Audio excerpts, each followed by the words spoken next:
Hey DIYers, I'm Mark Montano, and today on Make Your Mark with DecoArt, we are making newspaper jewelry using my gel press and Americana acrylics.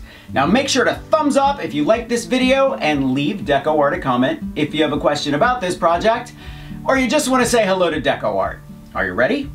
Let's make some newspaper jewelry.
Americana acrylics come in a ton of different colors, so pick your favorites and don't forget to make your mark with DecoArt. I'll see you next week.